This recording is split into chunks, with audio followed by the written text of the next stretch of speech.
Hi all. Cab ഡോക്ടറിൻ്റെ post മാർക്കറ്റിലും pre മാർക്കറ്റിലേക്ക് എല്ലാവർക്കും സ്വാഗതം. തുടങ്ങുമ്പോഴേക്ക് ചിരി വരുന്നു.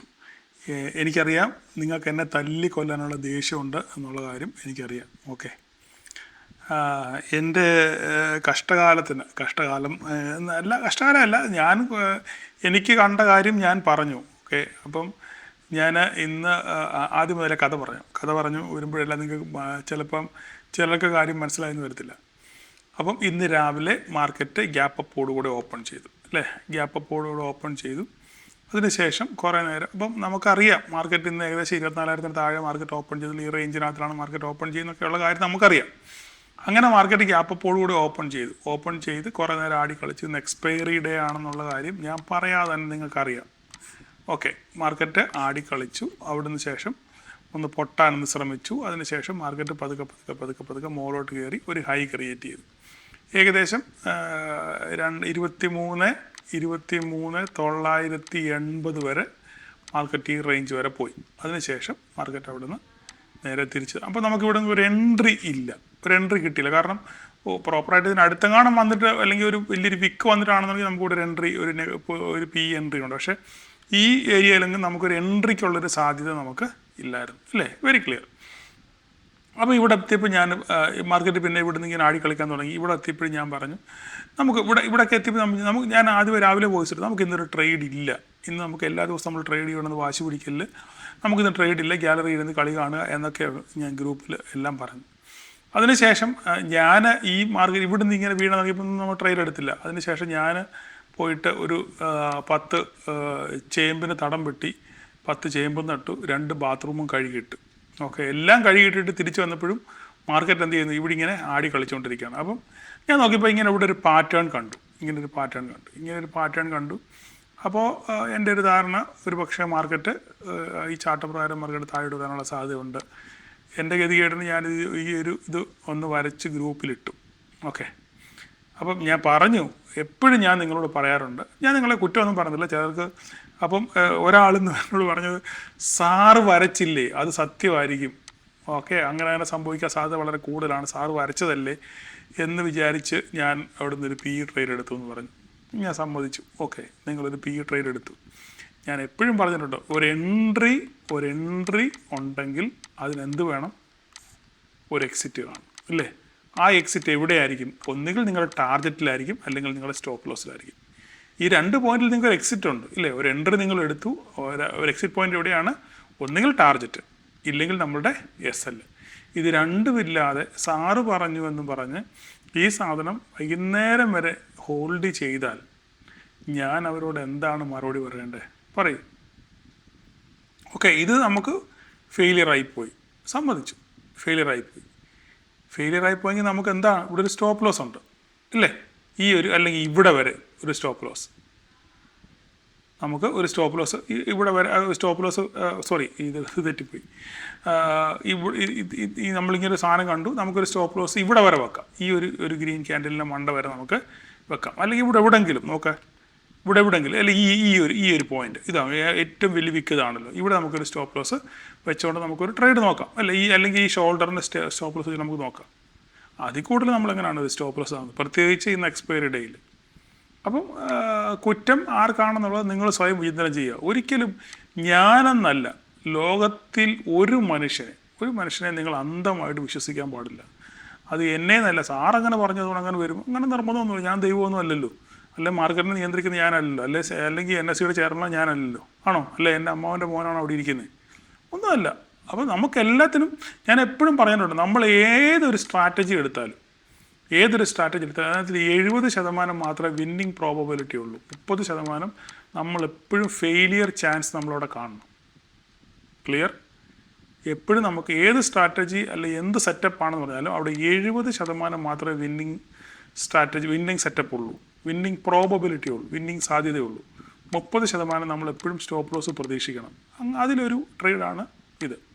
അപ്പോൾ ഇത്രയും പറഞ്ഞുകൊണ്ട് ഞാൻ നിർത്തുകയാണ്. കാര്യം പറഞ്ഞു നിങ്ങൾക്ക് മനസ്സിലാവുന്നു. എന്തായാലും മാർക്കറ്റ് എൻ്റെ പ്രതീക്ഷ ഇങ്ങനെ തന്നെ താഴോട്ട് വരും എന്നുള്ളതായിരുന്നു. അങ്ങനെ വന്നില്ല. മാർക്കറ്റ് അവിടെ നിന്ന് പിന്നെയും കുറേ നേരം ആടി കളിച്ച് മാക്സിമം ഉരുക്കി ശേഷം മാർക്കറ്റ് പതുക്കെ നടന്ന് കയറിപ്പോയി. നിങ്ങൾ ഇവിടെ നോക്കുകയാണെന്നുണ്ടെങ്കിൽ ഒരു കാര്യം മനസ്സിലാവും. ഇവിടുന്ന് മാർക്കറ്റ് നടന്നു കയറി എത്ര നേരം കൊണ്ടാണ് ഇവിടുന്ന് ഇവിടം വരെ എത്തി, എത്ര നേരം കൊണ്ടാണ് നോക്കിക്കേ.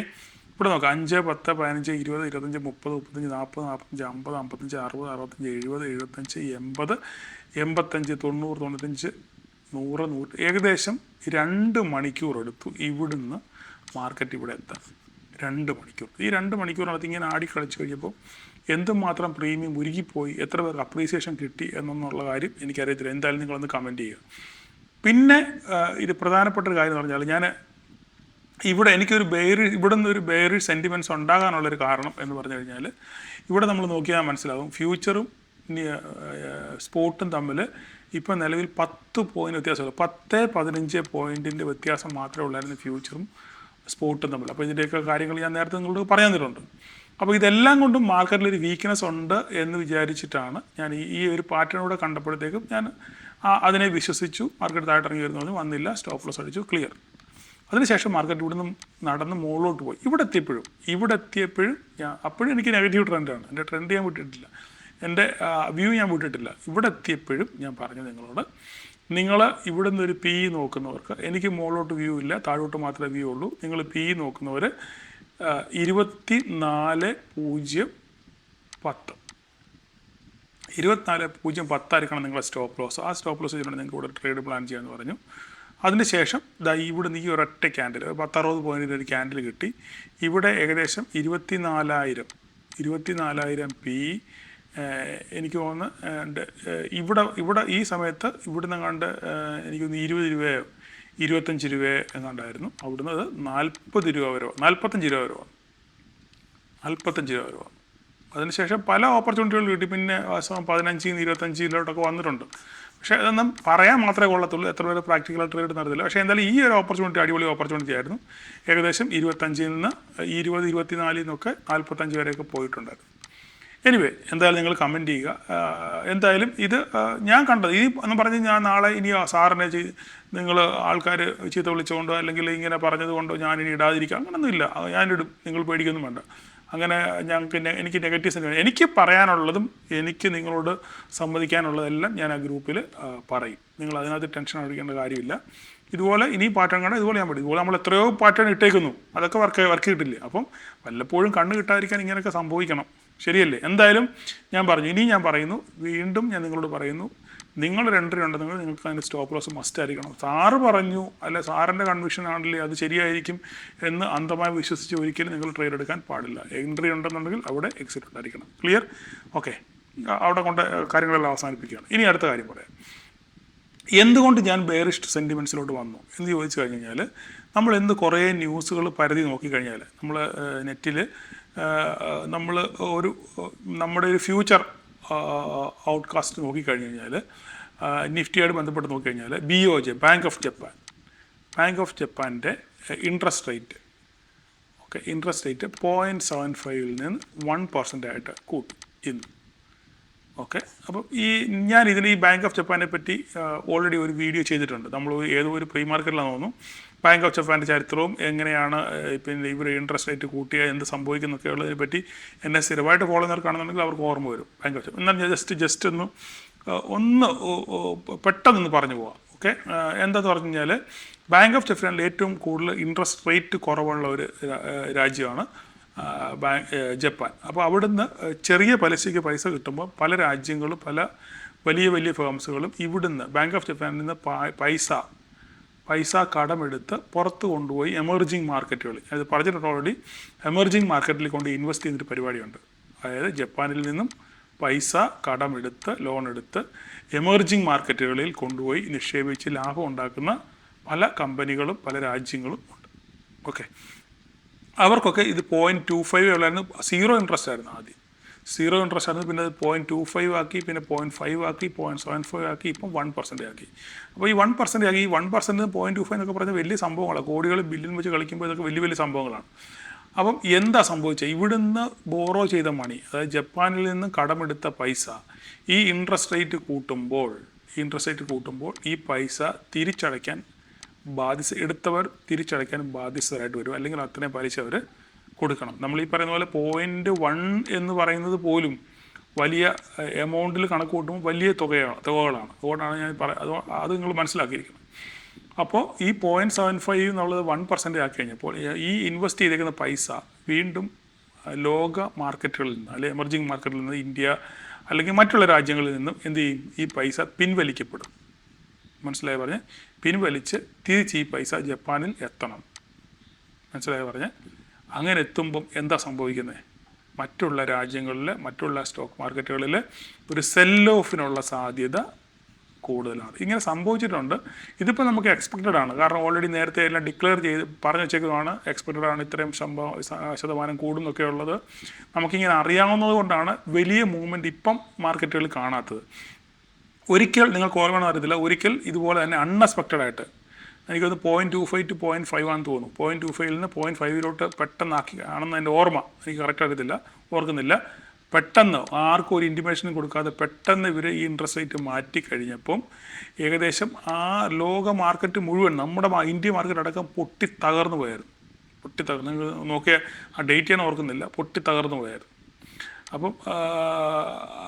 അപ്പോൾ അതുകൊണ്ടാണ് ഞാൻ പറഞ്ഞത്. അപ്പോൾ അങ്ങനെ ഒരു സംഭവം ഇപ്പോൾ ഇവിടെ ഓൾറെഡി അല്ല, എക്സ്പെക്റ്റഡ് ആണ്. ഈ സംഭവം ഇന്ന് 1% കൂട്ടും എന്നുള്ളത് ഫോർകാസ്റ്റ് ഉള്ളത് കൊണ്ട് വലുതായിട്ട് ഒന്നും സംഭവിച്ചില്ല. പക്ഷെങ്കിൽ ഭാവിയിൽ അനലിസ്റ്റുകൾ പറയുന്നത് ഭാവിയിൽ ഇത് മറ്റുള്ള മാർക്കറ്റുകളെ ഇത്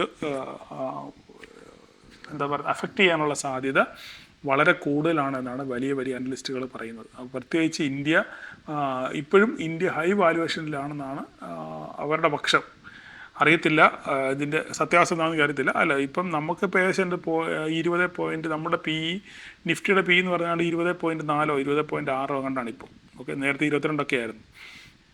എന്തായാലും അടുത്ത ദിവസങ്ങളിൽ മാർക്കറ്റിൻ്റെ ഗതി ഇത് നിർണ്ണയിക്കാനുള്ള സാധ്യതയുണ്ട്. അതിൻ്റെ കൂട്ടത്തിൽ തന്നെ വെള്ളിയാഴ്ച വരെ മാർക്കറ്റ് ഒരു പക്ഷെങ്കിൽ ഇങ്ങനെ ആടിക്കളിക്കാനുള്ള സാധ്യതയുണ്ട്. ഇതിൻ്റെ ഇടയിൽ പല കമൻറ്റുകളും വരുന്നുണ്ട്. ഇസ്രായേൽ ഓൾറെഡി ഇതിനകത്ത് നിന്ന് മാറി, ഞങ്ങൾ ഈ ഡീലിനകത്ത് ഇല്ല എന്ന് ഇസ്രായേൽ അസന്നിഗ്ധമായിട്ട് പറഞ്ഞിട്ടുണ്ട്.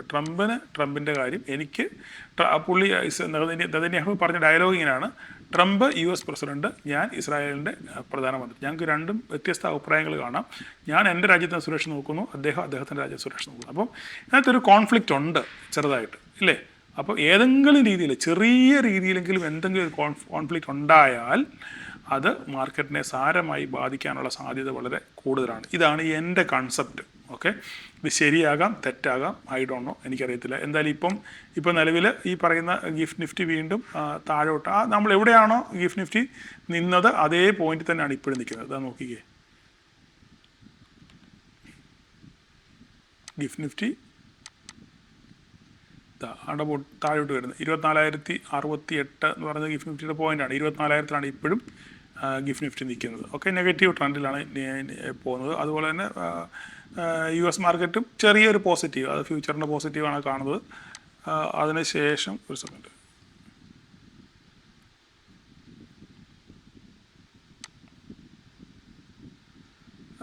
350 പോയിന്റ് ഡൗ ജോൺസ് പോസിറ്റീവിലാണ് ഓടുന്നത്. അതേസമയം അവരുടെ നാസ്ഡാക്ക് നെഗറ്റീവിലാണ് ഓടുന്നത്. S&P 500 നെഗറ്റീവിലാണ് ഓടുന്നത്. ഓക്കെ, അപ്പം എന്തായാലും നിലവിൽ ഇപ്പോഴും ഒരു ന്യൂട്രൽ പോയിന്റിലാണ് നിഫ്റ്റി നിൽക്കുന്നത്. അതുകൊണ്ട് നാളെ നമുക്ക് എന്തെങ്കിലും ഒരു സെറ്റപ്പ് മാർക്കറ്റിൽ കാണണമെന്നുണ്ടെങ്കിൽ ഈ 24,000 ക്രോസ് ചെയ്യണം. 24,000 ക്രോസ് ചെയ്യാതെ യാതൊരു രക്ഷയില്ല. ഒന്നുകിൽ നാളെ ഗ്യാപ്പ് അപ്പോടുകൂടെ 24,000 ക്രോസ് ചെയ്ത് ഇവിടെ സസ്റ്റെയിൻ ചെയ്യണം. എൻ്റെ കണക്കിൽ ഒരു 30 മുതൽ 45 മിനിറ്റ് വരെ.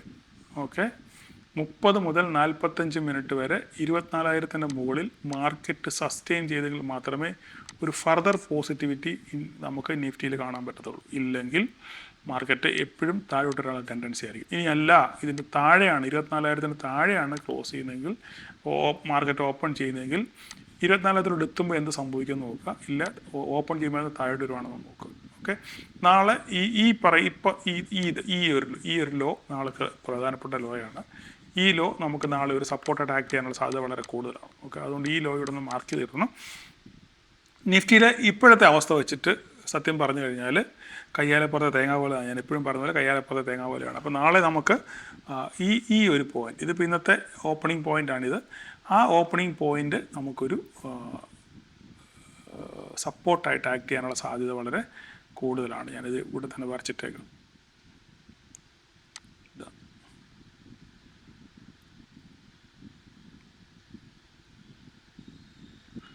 ഇവിടെ വരയ്ക്കാം. ഇത് ഒരു സപ്പോർട്ടായിട്ട് ആക്ട് ചെയ്യാനുള്ള സാധ്യത ടെമ്പററി ആയിട്ടാണ്, ടെമ്പററി ആയിട്ട് ഇത് ആക്ട് ചെയ്യാനുള്ള സാധ്യതയുണ്ട് നാളെ. ബാക്കി ശേഷം കാഴ്ചയിൽ പിന്നെ ബാങ്ക് നിഫ്റ്റി കാര്യം പറഞ്ഞാൽ ബാങ്ക് നിഫ്റ്റി ഇന്ന് ഫ്ലാറ്റ് ആയിരുന്നു, എങ്ങോട്ടും പോയില്ല. എവിടെ ഓപ്പൺ ചെയ്തോ ആ ഏരിയയിൽ തന്നെയാണ് ബാങ്ക് നിഫ്റ്റി ഇന്ന് വർക്ക് ചെയ്തത്. അതുപോലെ തന്നെ മിഡ് ക്യാപ്പ് നോക്കുവാണെങ്കിൽ മിഡ് ക്യാപ്പും ഈ പറയുന്ന പോലെ തന്നെ രാവിലെ നല്ല രീതിയിലൊരു അപ്സൈഡ് കാണിച്ചു. അപ്പോൾ എവിടെയാണോ ഓപ്പൺ ചെയ്തത് ആ ഏരിയയിലൊക്കെ തന്നെയാണ് മിഡ് ക്യാപ്പും ക്ലോസ് ചെയ്തത്. സെൻസെക്സ് നോക്കുകയാണെന്നുണ്ടെങ്കിൽ സെൻസെക്സിൽ ഞാൻ പറഞ്ഞു 76,802 മുകളിൽ പോയെങ്കിൽ മാത്രമേ നമുക്കൊരു പോസിറ്റീവ് മൊമെൻ്റ് ഉള്ളൂ എന്നേ ഓൾറെഡി പറഞ്ഞു. അപ്പോൾ ആ ഏരിയയിൽ നിൽക്കുകയാണ്. അപ്പോൾ നാളെ 76,802 നിലനിർത്തുന്നുണ്ട് നോക്കുക. നിലനിർത്തിയാൽ നമുക്ക് ഫർദറായിട്ട് അടുത്ത ഒരു പോയിന്റ് നമുക്ക് കാണാൻ പറ്റും. 77 വരെയൊക്കെ നമുക്ക് 77,600 ഒരു 1000 പോയിന്റ് റാലിയൊക്കെ നമുക്ക് കിട്ടും.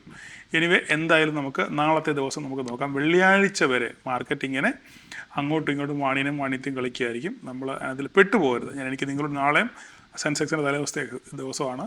ദയവ് ചെയ്ത് ഇങ്ങനെയുള്ള മാർക്കറ്റിൽ ഒന്നുകിൽ മാറി നിൽക്കുക, ഇല്ലെങ്കിൽ നിങ്ങൾക്ക് നല്ല കോൺഫിഡൻ്റ് ഉണ്ടെങ്കിൽ മാത്രം ട്രേഡ് എടുത്ത് ന്യായം പാലിച്ച് ഇറങ്ങാൻ ശ്രമിക്കുക. അല്ലാതെ സാറ് പറഞ്ഞു, സാറ് വരച്ചതല്ലേ അതുകൊണ്ട് അത് വർക്ക് ചെയ്യും എന്ന് പറഞ്ഞ് ദൈവത്തെ ഓർത്ത് ആരും എന്നെ ബുദ്ധിമുട്ടിക്കല്ലേ. അതുകൊണ്ട് നാളെ എല്ലാവർക്കും ഒരു പ്രോഫിറ്റബിൾ ഡേ ആശംസിക്കുന്നു. Thank you all.